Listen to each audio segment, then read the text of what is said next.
We remain steadfast in our commitment in delivering local news that matters, stories that inspire, enriching the lives of Filipinos in the Philippines and across the globe.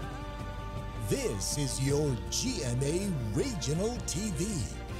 Buong puso para sa Pilipino.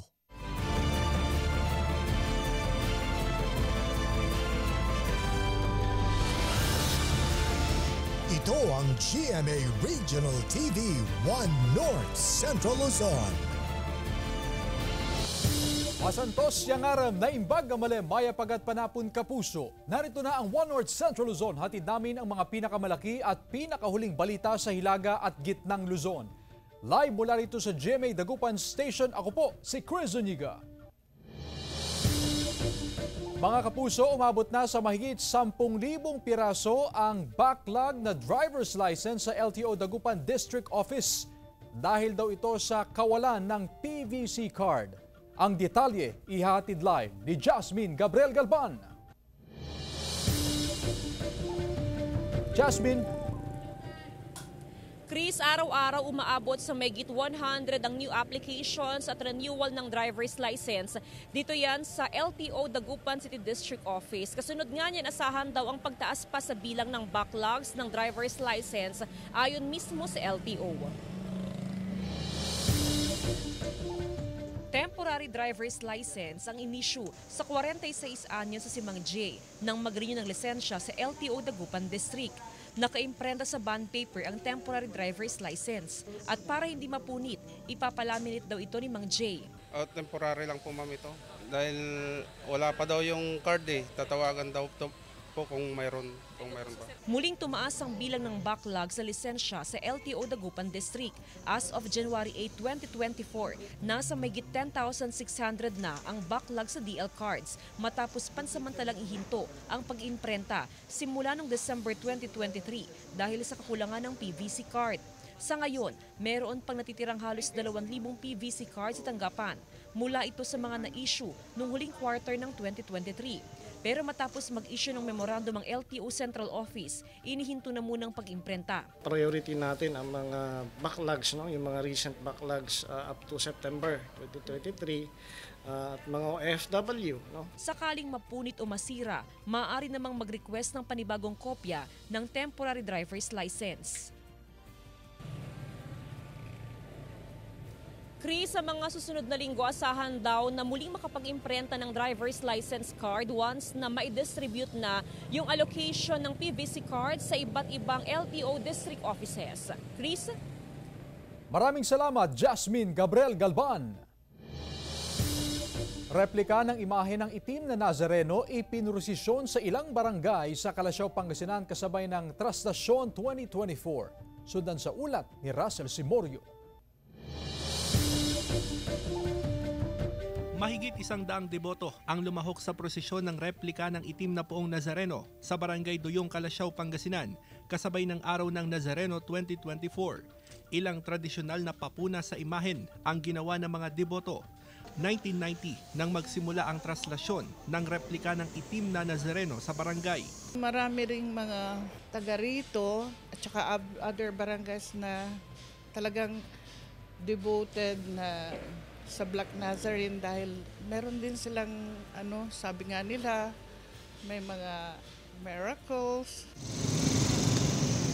Dinagsari ng mga deboto ang Senior Divino Tesoro Shrine kasabay ng pagdiriwang ng Araw ng Nazareno.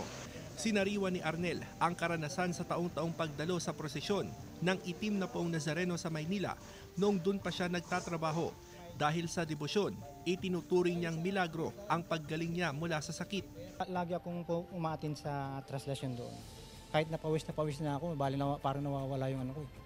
Hindi ka nakakasakit. Ito yung pumunta ako roon. Dito na rin nag-alay ng panalangin ang mga debotong hindi nakadalo sa prosesyon ng itim na Nazareno sa Maynila. Mula sa Simbahan Abbasid, umikot ang prosesyon ng itim na Nazareno sa Vigan Cathedral. Matapos nito, nagkaroon ng misa sa Simbahan Abbasid. Isa sa dumalo ang 78 anyo sa si Lola Reynalda. Panalangin daw niya ang maayos na kalusugan. madibusyon ako mga nagsaksak may sana amonti kabalay ko no day karkararag ko no kakasumbatan na mo. Hindi raw kailangan dumalo sa traslasyon sa Quiapo dahil ang mahalaga raw ay ang debosyon sa poon ayon sa simbahang Katolika. Russell Simorio, One North Central Luzon.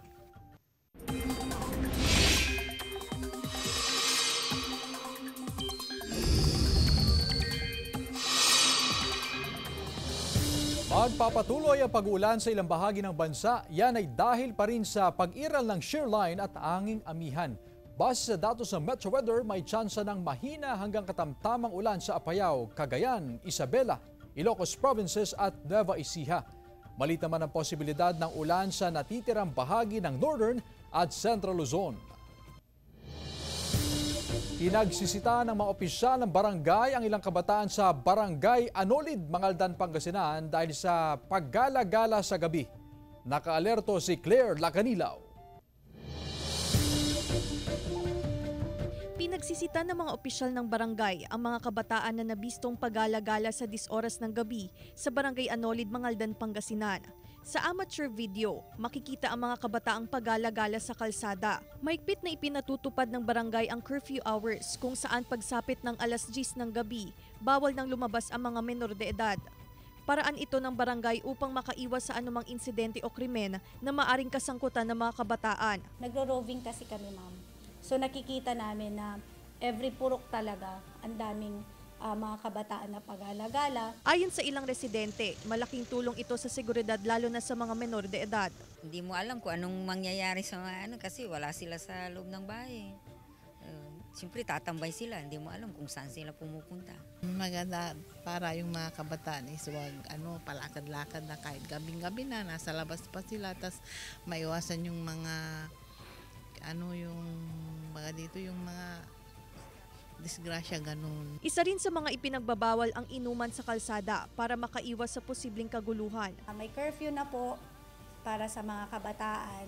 Dapat before 10, dapat nasa loob na ng mga tahanan natin. Tsaka much better kung magstay na lang at kasamang mga magulang natin and then mag-aral mabuti. Kasama si Henry Duminsil, Claire Lacanilaw, One North Central Luzon. Sugatan ng magkaibigan na lalaki matapos na saksakin ng kanilang kainuman sa Barangay 41, Balacad, Lawag City, Ilocos Norte. Sa investigasyon ng PNP, nagkaroon ng di pagkakaunawaan ang mga sangkot sa insidente. Dito humugot ng gunting ang sospek at sinaksak ang dalawang kainuman. Nagtamo ng sugat sa tiyan at braso ang mga biktima. Agad namang naaresto ang sospek na naharap sa kaukulang kaso. Samantala, ginunita sa Pangasinan ang 79th anniversary ng Gulf landings ni General Douglas MacArthur. Tunghayan sa report ni Russell Simorio. Ipinasilip ng Veterans Federation of the Philippines ang mga kuhang larawan ng pagdating ni General Douglas MacArthur sa Dagupan City noong January 9, 1945. Ito raw ang mga patunay na sa Dagupan City unang umapak si General Douglas MacArthur nang dumaong ito sa Lingayen Gulf. Yung tayo ay pinakawalan sa kamay ng mga malupit na Hapones at tayo ay binigyan ng kalayaan. Sa ika-79 na anibersaryo ng General Douglas MacArthur Landing, nagsagawa ng wreath-laying ceremony sa MacArthur Park sa Barangay Bunuan, Giset.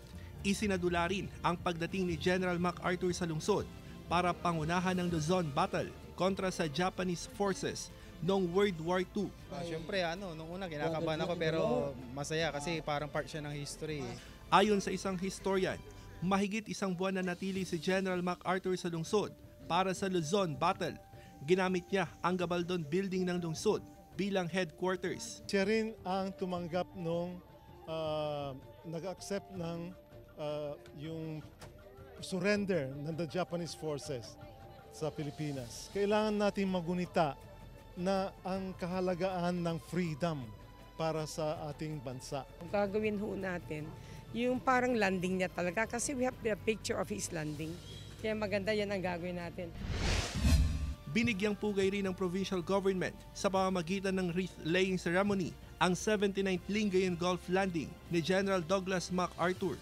Lumahok sa programa ang mga war veteran mula sa iba't ibang lugar sa lalawigan. Malaki umano ang papel na ginampanan ni General MacArthur para makalaya ang bansa laban sa mga Hapon. Kasama si Daryl Peralta, Russell Simorio, One North Central Luzon. Ito ang GMA Regional TV 1 North Central Luzon.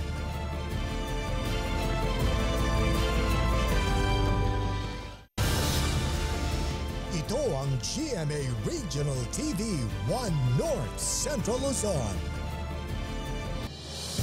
Patay ang 51 anyos na tricycle driver sa Lawag City matapos na makagat ng pusa. Tutukan sa report. Nasawi ang 51 anyos na lalaki matapos kagatin ng kanyang alagang pusa sa Lawag City. Nakilalang biktima na si Arnel Marcos. October 2023 daw nang makagat sa kamay ang biktima. Hindi raw agad nagpabakuna ng anti-rabies ang biktima hanggang sa makaramdam na ng mga sintomas ng rabies. Namatay ang biktima nitong January 5. Namatay rin daw ang pusa.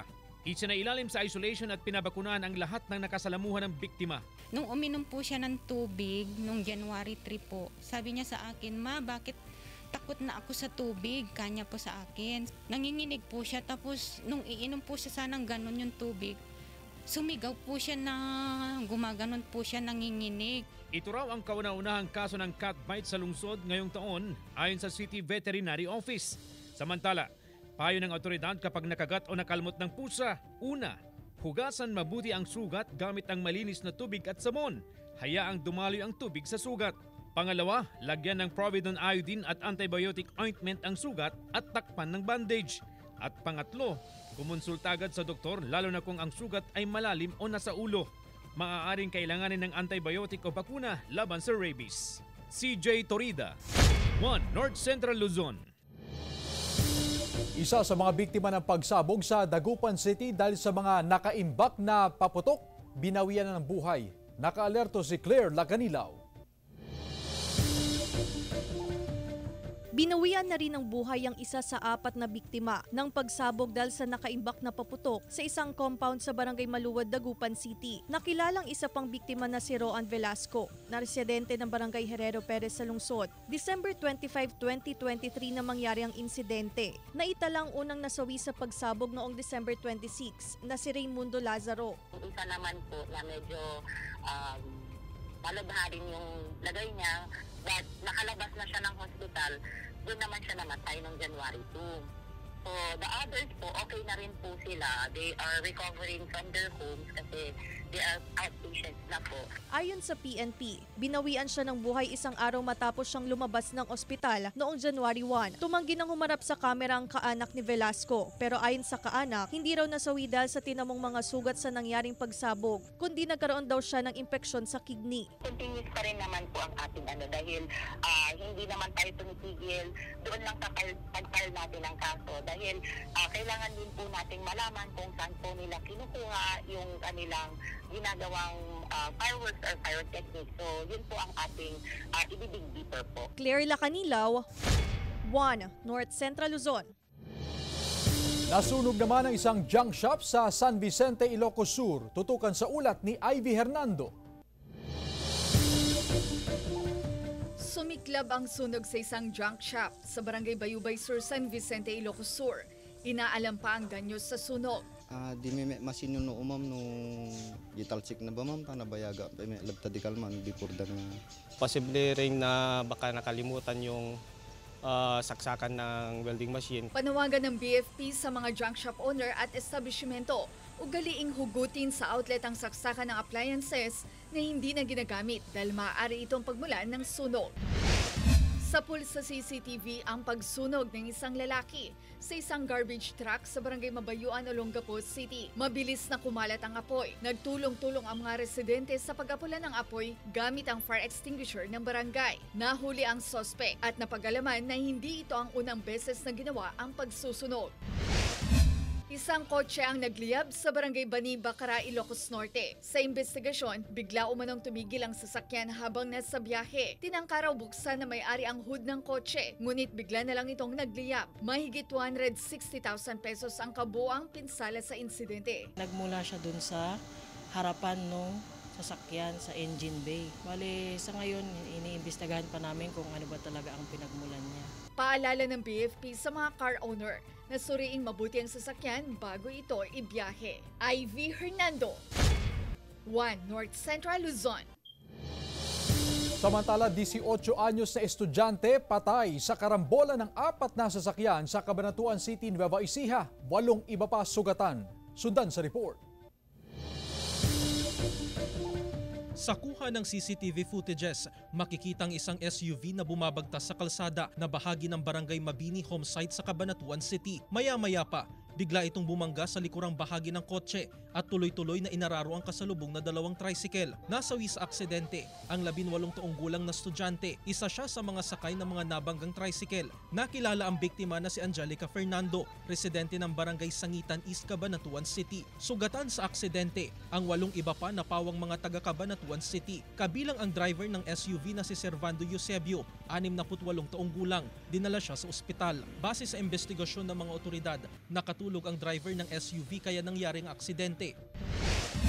Tumilapon ang 2 rider ng motorsiklo matapos ang kanilang salpukan sa National Highway na bahagi ng Barangay Bulag, Bantay, Ilocos Sur. Nakuhanan ng CCTV ang insidente. Sa investigasyon ng pulisya, magkasunod na binabagtas ng 2 rider ang kalsada nang mangyari ang insidente. Ayon sa PNP, walang taillight ang isang motorsiklo kaya nabangga ng sumusunod na motorsiklo. Sugatan ang 2 rider pero nadaan sa areglo ang insidente. Nasamsam ang mahigit 100 piraso ng iligal na nilagaring kahoy na nara na nagkakahalaga ng 1 milyong piso sa checkpoint ng PNP at DENR sa Nueva Vizcaya. Inilagay ang mga kahoy sa truck sa katinakpan ng mga saging. Naaresto ang helper ng truck pero nakatakas ang driver. Nasa pangangalaga ng DENR ang mga nakumpiskang kahoy para sa tamang disposisyon. Jarek Pasiliao, 1 North Central Luzon. Sa ibang balita, jackfruit nuggets, tilapia sardines at iba pang kakaibang produkto ibinida ng mga estudyante sa isang trade fair sa Ilocos Norte. Silipin sa report ni Gab De Luna. Ibinida ng mga estudyante ng Mariano Marcos State University ang mga kakaibang produktong nadiskubre sa kanilang kursong Food Processing and Service Management. Kabilang sa mga tampok na produkto ay ang jackfruit nuggets, tilapia sardines, basi, kamangig-based donut at garlic ice cream.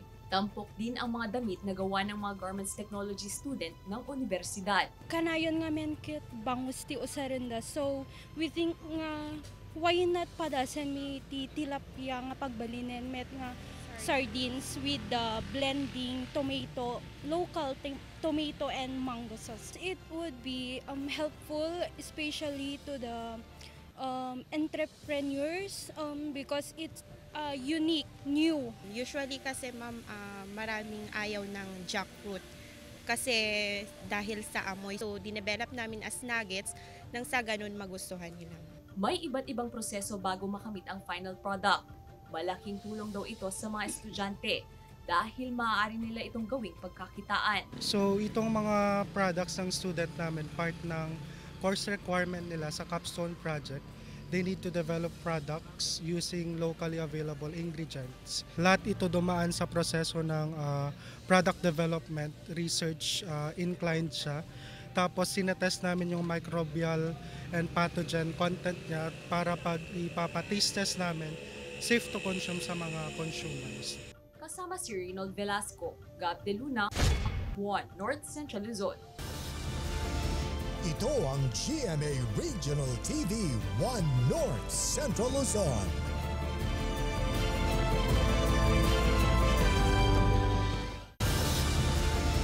Ito ang GMA Regional TV 1 North Central Luzon.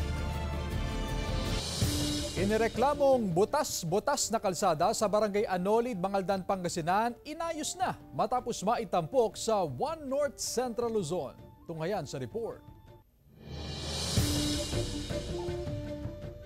Nobyembre nitong nakaraang taon nang maitampok sa GMA Regional TV 1 North Central Luzon ang peligrosong butas na ito sa kalsadang bahagi ng Barangay Anolid, Mangaldan, Pangasinan. Minsan na rin daw na may nahulog sa butas. Matapos ang mahigit isang buwan, naayos na ang butas. Okay na ngayon dahil ayos na yung butas. Wala nang problema. Opo, maraming na-disgrasya po sa butas na yun. And nung nagawa na po yun is okay na po. Marami na rin nakakadaan. Malalim talaga yung niya, yung butas. Tapos doon sa ilalim nun, may drainage po yun. Kasi medyo madilim po doon. Pag hindi mo po talaga nakita yun, possible po na magkaroon ng disgrasya. Ang pagdaan noon ng mga malalaking truck ang sanhi ng pagkakaroon ng butas sa kalsada. Malaking tulong po talaga, lalo na sa mga motorista na dumadaan, especially pag sa gabi. Safe na silang dumaan. Kasama si Henry Duminsil, Claire Lacanilaw, 1 North Central Luzon. Samantala, bangus deboning area sa Malimgas Public Market sa Dagupan City hindi pa rin napapakinabangan. Alamin kung bakit sa report ni Jasmine Gabriel Galban. Oktubre nung nakaraang taon, nang matapos ang rehabilitasyon ng bangus deboning section ng Malimgas Public Market sa Dagupan City. Elevated na ang flooring deboning section. Malaking tulong daw ito sa mga bangus deboner. Pero ang problema, bagamat halos 3 buwan nang tapos ang rehabilitasyon, hindi pa rin ito napapakinabangan ng mga bangus deboner. Importante makakapasok kami dyan sa loob pagtapos na, kasi hindi pa tapos. Yung equipments nila hindi pa naayos. Paliwanag ng pamunuan ng Malimgas Public Market, hindi pa ito magamit dahil wala pang maayos na kagamitan gaya ng deboning table. Hindi raw pwedeng ipagamit ang mga luma at sira-sirang equipment dahil takaw-aksidente na ang mga ito. May concern kasi tayo dun sa mga dating equipments po nila, ma'am.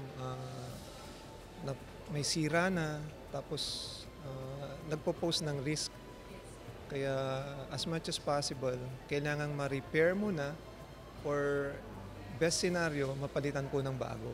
Noong nakaraang taon pa isinumiti ang request for repair sa mga equipment. Pero dahil sa issue ng budget, hindi pa maipaayos ang mga sirang kagamitan. Konting tiis po, hanggat sa tingin ko po pag na-approvean naman ng budget ng maayos, baka maka-avail na ang ating City Agricultural Office.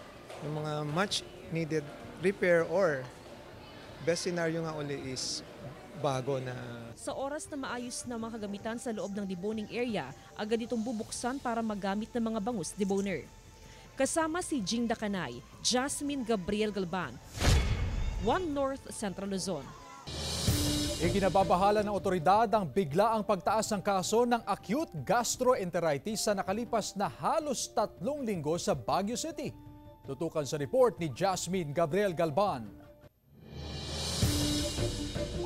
Ikinababahala ng City Health Office ang biglaang pagtaas ng kaso ng acute gastroenteritis o diarrhea sa Baguio City sa nakalipas na halos 3 linggo. Simula noong December 21, 2023, umabot na sa mahigit 350 ang naitalang kaso ng diarrhea sa lungsod. Pinakamataas ang naitala sa unang linggo ng Enero kung kailan nakatanggap ng reklamo ang City Health Office mula sa ilang individual na kumain sa ilang food establishment sa lungsod. Karamihan daw sa mga pasyente nakaranas ng pagdudumi, pagsusuka at pananakit ng tiyan. Hinala ng otoridad, mula sa kontaminadong tubig ang dahilan ng pagtaas sa kaso ng diarrhea. It's an ongoing investigation where we need to also wait for the water sample tests. Nagsagawa na ng investigasyon ng Health Authority. Isinailalim sa water test ang samples mula sa water sources, maging sa water district na nagsusupply ng tubig sa buong syudad, pati na rin ng mga water refilling station. Isa-isa rin kinausap at inalam ang kondisyon ng mga pasyente. Habang hinihintay ang resulta, pansamantalang ipinagbawal ang pag-inom ng tubig mula sa mga gripo. Kasabay nito ang abiso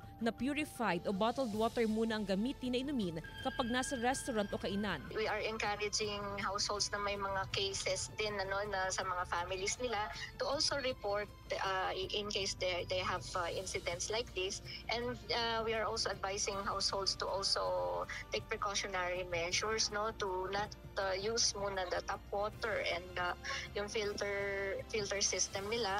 Just use muna yung mga purified water, and if not, they can boil muna daw. Pinalalahanan din ang mga may-ari ng establishment establishmento sa tamang food handling at hindi pagbibigay ng service water mula sa gripo. Kasama si Jing Dacanay, Jasmine Gabriel Galban, One North Central Luzon. Sinimula na ipatayo ang mga baratilyo at carnival rides para sa Longganisa Festival 2024 sa Vigan City. May ulat si Ivy Hernando. Ilang tulog na lang, magsisimula na ang isa sa pinakamalaking festival ng Vigan City, ang Longganisa Festival. Nakalatag na ang iba't ibang aktibidad na maaaring daluhan at mapanood sa 10 araw na selebrasyon. 10 days kasi may mga sectors tayo na magse-celebrate every night or every day. So mag-kick off ito or mag-start sa January 18 hanggang January 27. Ilan sa kaabang-abang na aktibidad ang Carison Float at pinaka-livestock contest sa Agriculture Day. May araw ring inilaan para sa LGBTQIA+, at syempre ang Longganisa Street Dance Competition at Longganisa Cook Fest. Sa huling araw, isasagawa ang Maykan Festival. Sa Ilocos Food and Wine Festival. So they will be coming over, taste the different gastronomic and Ilocano cuisine dito sa Vigan. Nagsimula na rin pumwesto ang mga baratilyo at carnival rides. Para mauna ma'am sa sa makagang makabenta para hindi na yung mga panggastos po makuha na kagad. Baka ma'am sakaling bumenta mo yan, hindi ka mukha ma'am nakaraan, matumal ma'am nung nakaraan eh. Inaasahan na raw ang dagsa ng mga turista sa sunod-sunod na pista ng lungsod at lalawigan. Kasama si George Benson, Ivy Hernando, One North Central Luzon. Lugar kung saan tanaw na tanaw ang pamosong windmills, dagat at bundok sa Bangi, Ilocos Norte, dinarayo ng mga turista. Tunghayan sa report. Tanaw ang mga pamosong windmills, breathtaking na dagat at lunti ang bundok. Tiyak na mamamanghas sa ganda ng view habang ini-enjoy ang mainit na kape sa bahaging ito ng Bangi, Ilocos Norte. Perfect daw ito sa mga biyahero pagkatapos ng long drive dahil tiyak na mapapawi ang pagod sa ganda ng mga tanawin. Ang turistang si Dos, ilang beses na raw niyang binabalik-balikan ang lugar dahil kahit saan mang anggulo, Instagrammable ang mga litrato. Napapawaw ka talaga kasi kita nyo naman, mayroon siyang mountain view, meron siyang seaside view. Pinakadinarayo raw ang lugar tuwing sunset. Ang iba naman, binabalik-balikan ang malamig na temperatura dahil may kataasan ng lugar. Dahil walang entrance fee, marami raw ang nagagawi upang kumuha ng only pictures. Ang pinakamaganda po yung sa hapon po. Lapit hapon yung sunset po kasi napakaganda po yung video kung makikita nyo lang po. Yun ang pinakamaraming guests na pumupunta mga bandang 5 p.m. to 6 p.m. po. Kasama si Reynold Velasco, Gab De Luna, One North Central Luzon. Samantala, mapapanood niyo po ang episode nito at iba pang pinakahuling lokal na balita sa official website ng GMA Regional TV, www.gmaregionaltv.com. Pwede rin kayong bumisita sa aming official YouTube channel, GMA Regional TV, at i-click ang subscribe button para sa pinakamainit na balita mula sa mga rehiyon. Nais naming pasalamatan ang mga kapuso sa Hilaga at Gitnang Luzon, maging ang mga kapuso natin abroad. Dahil sa GMA Regional TV, Local News Matters. At yan ang mga pinakamalaki at pinakahuling balita sa Hilaga at Gitnang Luzon. Maraming salamat sa pagsama sa amin pati na ang mga kapuso sa ibang bansa na tumutok sa mga balita sa rehiyon. Ako po si Chris Zuniga. Kami ang GMA Regional TV, One North Central Luzon. Buong puwersa para sa mas malaking misyon at mas malawak na paglilingkod sa bayan.